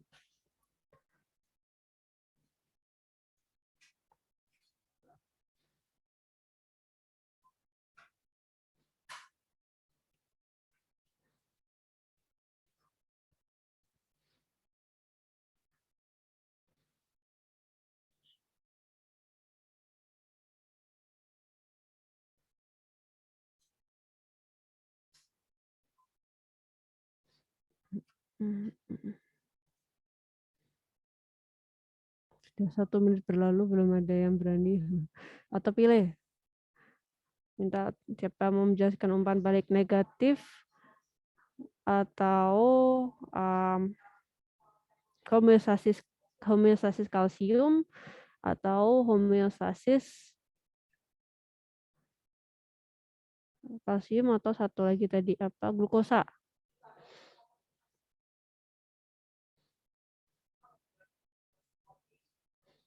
Silakan. Siapa yang mau? Izin mencoba Ibu. Oke, baik, bisa sebutkan nama dan NIM. NIM 180 Listia Ibu. Oke, silakan Mbak Listia mau menjelaskan yang mana Mbak?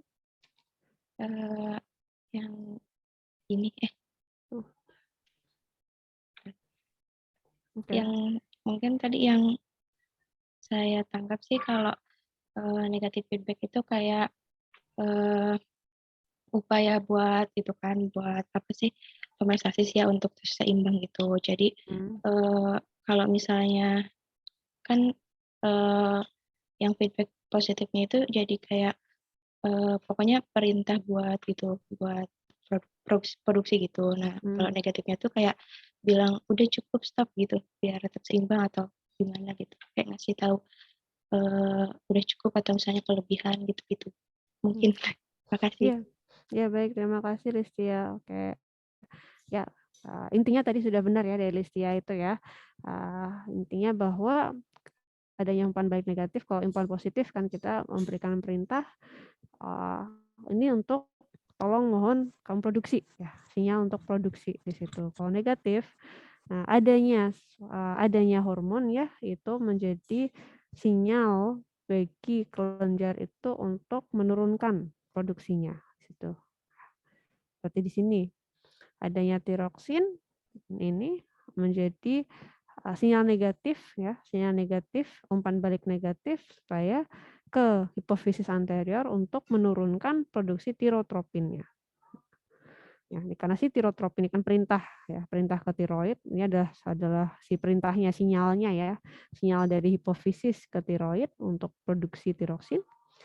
Nah, jadi ketika tubuh sudah mendeteksi ada tiroksin, nah ini jadi sinyal ke hipofisis nih, tiroksinnya udah ada. Karena udah ada, maka kamu nggak perlu lagi kirim-kirim WA-nya nih, WA tirotropinnya ini ke tiroid. Ya, cukup. Ya, total perlu nggak usah nge-spam chatnya itu tadi lagi ya, cukup lah bisa diturunkan tirotropinnya di situ. Itulah ya umpan balik negatif. Oke, terus coba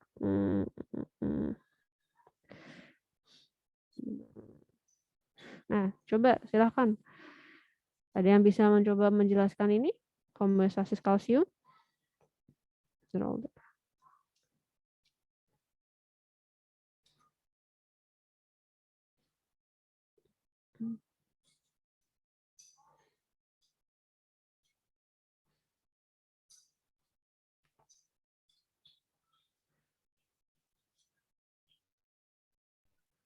Siapa yang mau mencoba?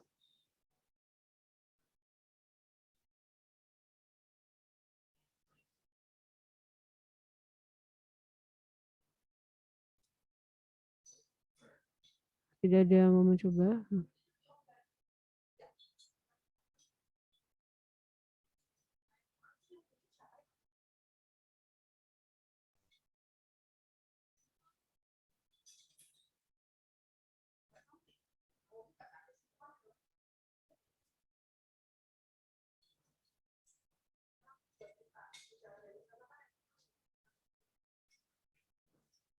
Silakan, ini sebenarnya ada tulisannya semua sih, walaupun pakai bahasa Inggris, tapi ada, silakan. Ini yang tadi pagi kuliah bahasa Inggris bersama saya juga, bukan? Iya, betul. Ya, Bu. Oh iya, betul ya. Ini kan di sini ada kata-kata ya, tadi vocabulary yang kita pakai ini juga muncul di sini nih. Nah, silakan. Bagaimana dia mau mencoba menjelaskan bagaimana proses homeostasis kalsium ini?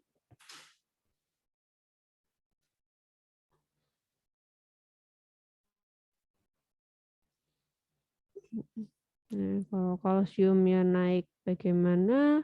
Kadar kalsiumnya turun bagaimana? Apa yang terjadi?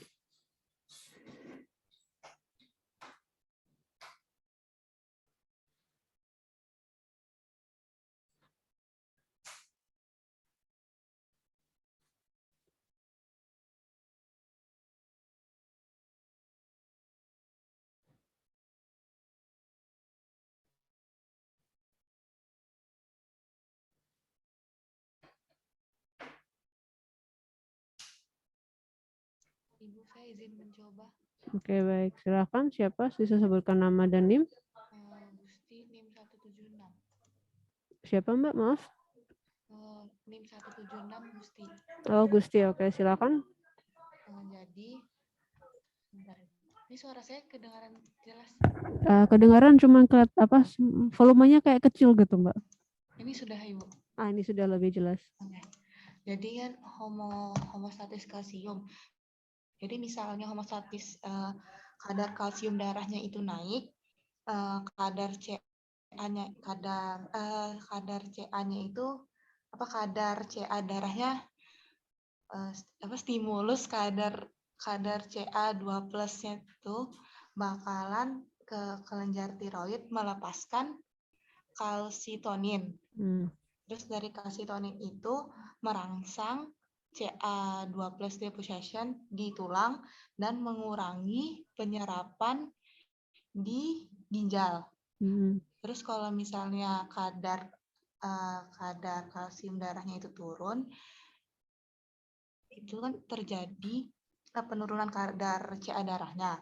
Terus kelenjar paratiroid melepaskan hormon ini, paratiroid hormon.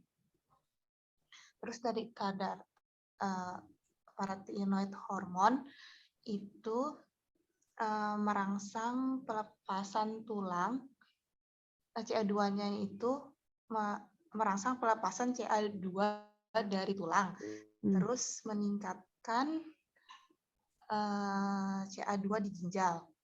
Terus kan itu ada vitamin D itu meningkatkan penyerapan CA2 di usus. Oke, baik, terima kasih banyak Gusti ya. Sudah tepat sekali ya, sudah jelas tadi ya penjelasan di sini. Nah, ini kita mempraktekkan bahasa Inggris tadi ya. Ini ada rise, rise ini tadi adalah artinya to go up ya. Ini naik ya. Belajar bahasa Inggris sekarang. Ya, kadar ini CA2 ini sebenarnya kalsium ya, sama. Nih jadi kadar kalsiumnya naik. Ada pemicunya, stimulusnya adalah kadar kalsiumnya naik. Nah, karena kadar kalsiumnya naik, akhirnya terus kadar kalsiumnya naik atau tinggi ya, itu membuat kelenjar tiroid itu untuk mengeluarkan kalsitonin. Ya, kalsitonin. Nah, kalsitonin ini efeknya apa? Kalsitonin ini akhirnya memicu ya, merangsang deposition ini berarti penyimpanan ya, penyimpanan atau pengambilan kalsium di tulang. Jadi tulangnya lebih banyak mengambil atau menyerap kalsium. Nah, itu juga menurunkan pengambilan kalsium atau penyerapan kalsium di ginjal. Ya, di situ. Nah, karena kadarnya tinggi ya, kadarnya tinggi maka yang di darah itu disimpan di tulang dan kemudian yang di ginjal nih kan ginjal itu kan fungsinya dia menjaga keseimbangan tadi ya, maka dia akan menyerap atau mengeluarkan zat-zat tertentu. Nah ini, nah ginjal ini salah satunya dia juga mengambil kalsium ya di situ. Nah ini makanya diturunkan pengambilan penyerapannya yang kalsium di ginjal ini diturunkan supaya kadar kalsiumnya bisa turun. Nah ini ya. Kemudian kalau kadar kalsiumnya sudah rendah, ini ada falling ya. Tadi fall artinya apa? To go down. Ya, to go down ya. Ini ada kadar kalsium yang turun. Nah, kadar kalsium yang turun, terus kenapa ini menjadi pemicu ya? Menjadi pemicu oleh kelenjar paratiroid mengeluarkan PTH atau kelenjar paratiroid hormon tadi ya. Hormon paratiroid ya, PTH. Nah, PTH ini efeknya apa? Efeknya ini. Nah, ini dia kalau yang tadi dikasih tonin dia ngajakin dia minta tulang untuk nyimpen nambah. Tolong dong serap lebih banyak kalsium untuk kamu disimpan di kamu. Nah, di sini dia kan merangsang supaya kalsium yang disimpan itu dikeluarkan ya. Rilis ya, rombongan ya. Kemudian sini tadi increase ya. Ini ingat tadi ya bahasa Inggris increase artinya meningkatkan. Ya, meningkatkan. Nah, dia meningkatkan tadi kalau di sini tadi pengambilan kalsiumnya diturunkan, nah di sini ditingkatkan. Pengambilan kalsium itu ditingkatkan. Pengambilan kalsium oleh ginjal ditingkatkan. Ya. Nah, kemudian ada tadi benar apa sesuai apa terima kasih saya juga terima Gusti saya lupa ini tadi ya vitamin D. Nah, ya dengan adanya vitamin D aktif ini akan membantu meningkatkan penyerapan kalsium di usus. Jadi makanan kalsiumnya diserap ditingkatkan penyerapannya situ. Nah, akhirnya banyak ya, lebih banyak kalsium yang terserap yang dikeluarkan masuk ke darah. Ya, sehingga kadar kalsium itu meningkat di situ. Ini homeostasis itu artinya keseimbangan ya. Mungkin kalian belum pernah dengar sebelumnya, homeostasis artinya keseimbangan. Jadi masih di sini ada keseimbangan kalsium pada darah. Supaya kalsium di darah itu tidak terlalu rendah atau tidak terlalu tinggi, apa yang dilakukan oleh tubuh. Nah, ini adalah kerjasama dari berbagai macam hormon ya dalam tubuh. Kayak yang terakhir, nah ini untuk homeostasis glukosa, keseimbangan glukosa. Ya, siapa yang mau mencoba?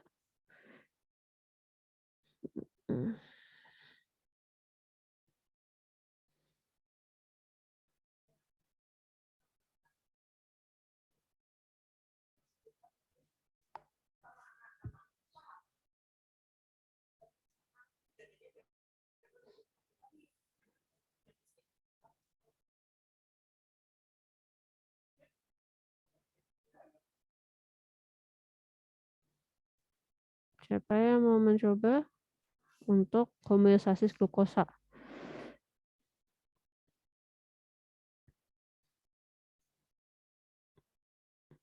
Ini nggak ada bahasa Inggris yang susah. Kalau yang ini ya hanya tanda panah.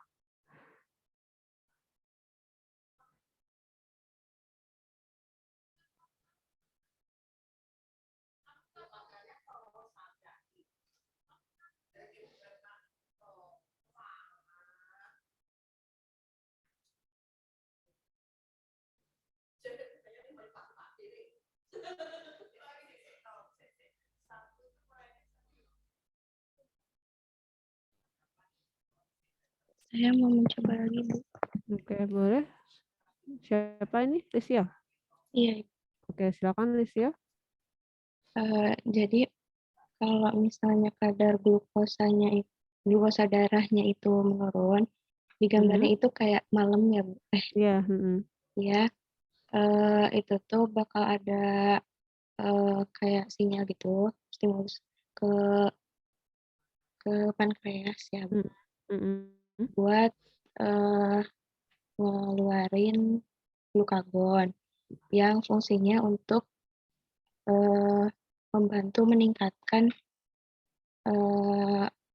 rilis glukosa darah gitu dengan meningkatkan glikogenolisis sama gluconeogenesis di hati.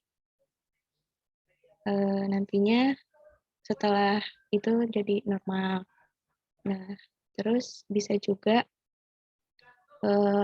ada kalau kita makan. Kalau kita makan itu kadar glukosa darahnya bakal meningkat. Nanti ada lagi sinyal ke pankreas buat ngasilin insulin yang nantinya bakal bikin glukosa apa sih jadi diambil glukosa itu dari otot sama meningkatkan glikogenesis lalu menurunkan gluconeogenesis yang nantinya bakal bikin glukosa darahnya turun. Ya, baik, terima kasih banyak Listia. Ya, sudah jelas sekali ya tadi penjelasan Listia, sudah sangat detail. Ya, tidak perlu saya jelaskan kembali ya, sudah cukup ini jelas. Mungkin yang tadi mungkin kalian agak bingung ini ya, glikogenolysis, gluconeogenesis sama glikogenesis. Ya. Yang disebut di sini glikogenolysis ya. Ini perlu untuk bantu kalian mengingat ya. Kalau ada endingnya lysis, ini ada lysis itu artinya pemecahan. Ya. Nah, sedangkan kalau endingnya genesis ini seperti ini gluconeogenesis ini artinya pembentukan. Ini juga glikogenesis, ini esis ini artinya pembentukan atau produksi. Nah, di sini sesuai namanya glikogenolysis itu adalah pemecahan glikogen. Nah, apa itu glikogen? Glikogen itu adalah cadangan glukosa. Nah, cadangan glukosa. Jadi kalau glukosanya banyak, kemudian sama tubuh akan disimpan. Nah, disimpan dalam bentuknya namanya glikogen. Nah, glikogen ini ada yang di liver, ada juga yang di otot sebenarnya. Glikogen liver dan ada juga di otot. Yang paling banyak biasanya dipakai ketika kadar glukosa itu turun, yang biasanya lebih pertama dipecah adalah yang di liver ya. Cadangan glukosa ya, cadangan glukosa ini namanya glikogen. Nah, di sini ditingkatkan, yang ditingkatkan adalah pemecahan dari glikogen itu. Nah, kalau yang di sini glikogenesis, ini dia pembentukan glikogen. Karena tadi glukosanya di darah banyak, jadi banyak yang kita bisa kelebihan makanya kita mau simpan kelebihannya itu. Kita simpan kelebihannya dalam bentuk tadi namanya glikogen. Ya. Nah, makanya glikogenesis di sini ketika kadar glukosanya tinggi, maka ada yang insulin akan meningkatkan pembentukan glikogen. Kita lagi meningkatkan kulkasnya ini tadi tempatnya untuk penyimpanan glukosanya itu tadi. Seperti itu. Nah, kalau gluconeogenesis, misalnya namanya genesis sama ya, genesis ini artinya pembentukan. Apa yang dia bentuk itu adalah gluko. Gluko ini glukosa. Gluko yang dia membentuk glukosa. Nah, tapi ada neonya nih. Neo ini artinya baru. Ya, dia membentuk glukosa yang baru. Nah, disebut baru karena itu berasal dari sumber-sumber yang bukan karbohidrat, ya, bukan sumber aslinya glukosa. Antaranya adalah lemak dan juga protein. Nah, jadi ketika membentuk glukosa atau energi ya, kebutuhan untuk butuh energi kan dari bahan bakar utamanya ada glukosa. Nah, ketika membentuk glukosa dari sumber yang selain karbohidrat ya, dari misalnya dari lemak ya, atau dari protein lah, itu prosesnya namanya adalah gluconeogenesis. Nah, ini perlu mohon kalian pahami dan ingat-ingat ya. Kalau lupa ya ini tadi tinggal lihat. Kalau ada lisis, ini ada lisis itu artinya ada pemecahan. Ya. Lisis pemecahan, ada genesis ini adalah pembentukan. Ya, kurang lebih seperti itu. Oke, baik. Sebelum saya tutup, apakah ada pertanyaan ya? Terima kasih ya, Listia tadi sangat aktif ya, dan juga Gusti sudah mau ikut menjawab ya. Ini mohon ini perlu kalian harus pahami ya, supaya nggak kebalik-balik insulin yang mana, glukagon yang apa, tadi juga kalsitonin dan paratiroid PTH atau yang fungsinya dalam tubuh seperti apa. Karena itu adalah hormon-hormon penting dalam tubuh dengan fungsi-fungsi yang penting ya, yang perlu kalian pahami. Oke, baik ya. Apakah masih apakah ada yang ingin ditanyakan?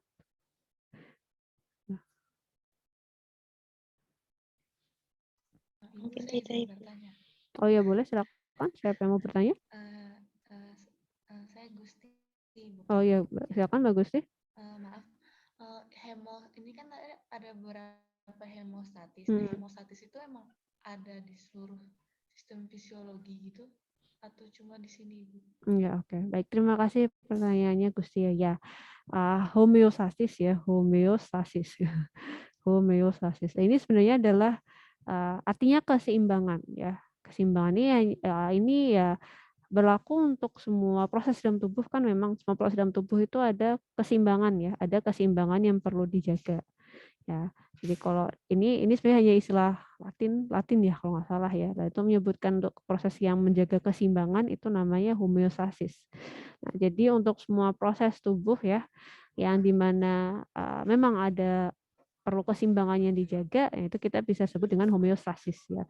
Tapi ini sebenarnya hanya istilah saja ya, maksudnya kalian tidak perlu bingung-bingung homeostasis ini yang mana sih yang disebut homeostasis ya. Pokoknya kalau semua itu ada menjaga keseimbangan, ada keseimbangan yang perlu dijaga ya, antara dia tidak boleh terlalu tinggi atau terlalu rendah ya. Nah, itu makanya disebut seimbang. Nah, ini disebut dengan homeostasis. Jadi hanya istilah saja, kalau kalian mau nyebut nanti misalnya antara asupan energi sama pengeluaran energi itu bisa disebut juga dengan homeostasis energi. Ya, sama di situ. Ini hanya istilah Latin saja di situ. Ya, tinggal pertanyaannya tubuh, bagian dalam tubuh apakah semuanya butuh ada bagian yang menjaga keseimbangan? Ya sebenarnya ada ya. Karena dalam tubuh kita ada selalu ya, tubuh kita itu kan mempunyai mungkin kalau kalian tahu ya hasil lab itu kan selalu ada referensi nilai rentang normal ya. Nah, tubuh kita selalu berusaha untuk menjaga semua proses, semua kadar misalnya kayak kadar biokimia itu dalam rentang normal. Nah, usaha tubuh untuk menjaga dalam rentang normal itu tadi, yaitu kan usaha tubuh untuk menjaga supaya seimbang. Nah, itulah yang disebut dengan homeostasis. Nah, nggak boleh terlalu tinggi, nggak boleh terlalu rendah. Apakah jelas, Gusti? Iya, Ibu. Terima kasih. Oke, terima kasih kembali. Tadi kayaknya ada 2 yang mau bertanya, satu lagi siapa?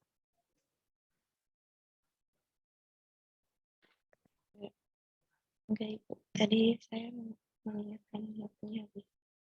Oh ya, oke ya sudah. Kalau memang sudah, oke. Baik, kalau sudah tidak ada pertanyaan dan juga alhamdulillah tadi saya bertanya bisa dijawab ya. Saya akan akhiri kuliahnya ya. Terima kasih atas kehadirannya dan keaktifannya. Semoga kuliah hari ini bisa bermanfaat untuk kalian ya, tidak hanya bermanfaat di waktu kuliah ya, tapi juga nanti ke depannya. Ya, saya mohon maaf apabila ada kesalahan kata. Saya tutup, saya akhiri. Wassalamualaikum warahmatullahi wabarakatuh. Waalaikumsalam.